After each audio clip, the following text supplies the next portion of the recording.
Some years ago, my dad sat down and wrote a biography, a story of his life. And it started off as mostly stories about his time in the Navy. And I encouraged him to, I said, your grandkids will want to read this. So tell stories about you as well, not just your time in the Navy, but your life and your family and who you are. And in telling these stories, it's obvious, just reading anyone's biography, that little decisions you make along the way sometimes can have big impacts. I went to Notre Dame for college.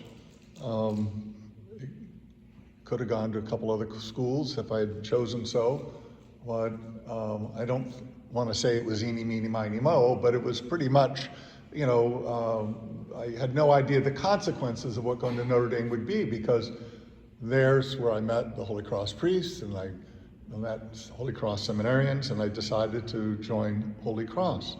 And what seemed to be, just a good decision on going to college turned into a path that led me to being here at St. Andre Bessette as a Holy Cross priest. My dad met my mom at a wedding that he went to. And had he not gone to that wedding, maybe he never would have met my mom. And, sometimes the decisions we make seem small, but they have bigger consequences. Today's reading about Peter is often used to talk about the papacy and the authority of the church and binding and holding and all. But I want to talk about the idea of the decision, because Peter was asked, who do you say that I am? And they replied, a lot of people say you're John the Baptist, some say you're this, some say you're that. But Peter, what do you think? What's your choice? And he said, you are the Christ, the Son of the living God, which is a phenomenal thing to say to someone that you just met and been listening to for some few weeks or months, that you are the Son of the living God. There are a lot of decisions we make in life. Some are indeed pretty trivial. Coke or Pepsi, who cares? Whatever you like. These are trivial decisions. What are you going to have for dinner tonight? Rarely do those kinds of decisions lead to anything of any consequence other than, your meal or maybe where you went to vacation this year. Sometimes corporations try to convince you it's really important. You should choose Coke, not Pepsi. And then we're deluded, we're deceived to think that these are important things. And it would be an interesting reflection in our life. Like, what are we told we're supposed to think are really important that are merely just trivial decisions? That's how you sell soap. Then there are other decisions that are sort of exclusive decisions. Choosing what college you go to.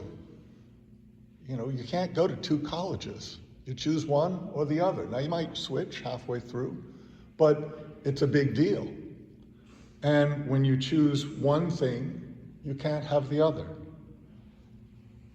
Colleges, spouses, jobs, these are some of the exclusive decisions we make in life. And they determine the course of our life in many respects, as mine did, going to Notre Dame and running into the Holy Cross priest. And sometimes you back off and change life decisions. You change careers. You might change spouses, or spouse dies and you have to choose another or make it on your own. But these kind of exclusive decisions are this way or that way, and it means you're on another course. If you have Coke today, you can have Pepsi tomorrow. It doesn't really matter. But when you choose to major in microbiology, at least for the next 4 years, that's your major. What you do after that is another exclusive decision. Sometimes the difficulty is knowing the difference between a trivial and an exclusive decision. Sometimes the things we say, the words we use, we might think are just silly or offhand, but they hurt someone, or decisions we make that affect another person's life, and we just blithely move on, but that decision impacted someone else because we hurt them, or we changed their life decision. With some things, we should be like branches bending in the wind, things like fashion and what you should wear.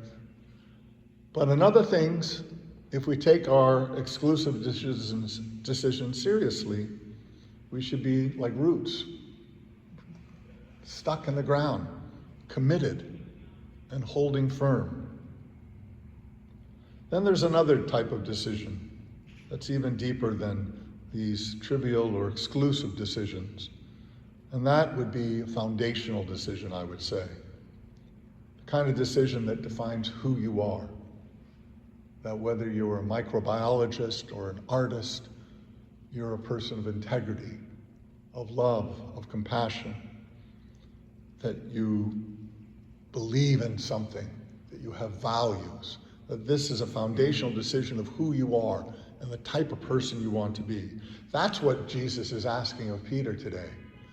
What is your foundational decision? What is going to define who you are in relationship to the world, to infinity? And Peter's response is, you are the Son of God. And no matter what else happens, that's what I'm going to base my life on. That's what I'm going to ground my being in. And even though I fail, and he did, he returned to his foundational decision. Whether he remained a fisherman or became what we call the first pope, his life was going to be bound up with Jesus. We know that we have made fundamental, foundational decisions, and we try to stay rooted in them, to be people who know the difference between good and bad, that white supremacy is bad, that bigotry is bad. We should be able to say that unabashedly to the world, what our deepest values are as far as how we treat one another. No matter who we're married to, no matter what job we have, no matter what school we went to, or whether we went to any school at all. What's important is the values we've chosen, the values we stick to, and the belief for those of us who are Christian that Jesus is the Christ, the Son of the living God.